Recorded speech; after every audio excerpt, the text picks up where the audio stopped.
Sometimes the hardest battles are not fought against the world, but against the voice inside that says, "It's enough.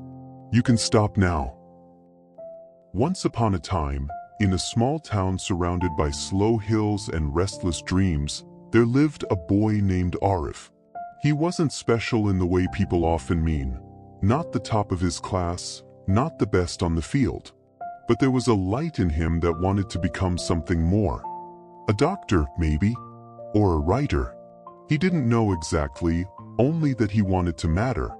Every morning before school, he would tie his shoelaces tight and whisper, "One step at a time." But by evening, his courage faded like the sun. He would stare at his books, the words turning blurry, the noise of his own mind louder than any sound outside. The world, it seemed, kept moving while he stood still. Aarav tried to change again and again. He would wake early, plan his hours, promise himself discipline.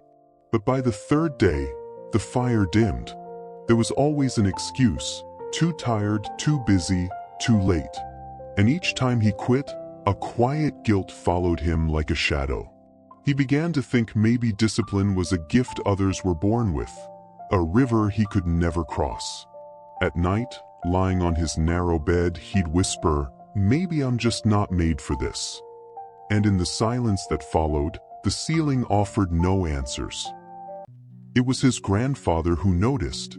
The old man rarely said much. He moved slowly, spoke softly, and spent his evenings tending a small garden behind the house. Aarav would often find him there, trimming dry leaves or wiping sweat from his brow.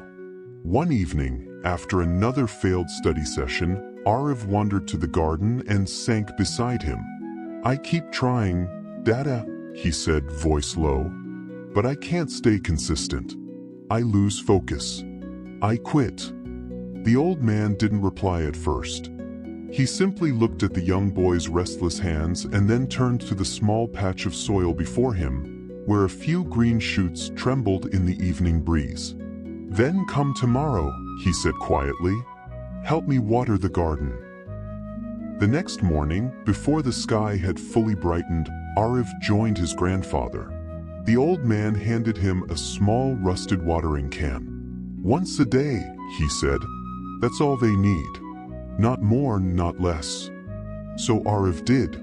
Day after day, he watered the garden. Some mornings were too cold. Some afternoons too hot. Sometimes he forgot, and the next day doubled his effort. But the plants didn't seem to care for his rush or delay. They grew at their own quiet pace, not by passion, but by patience.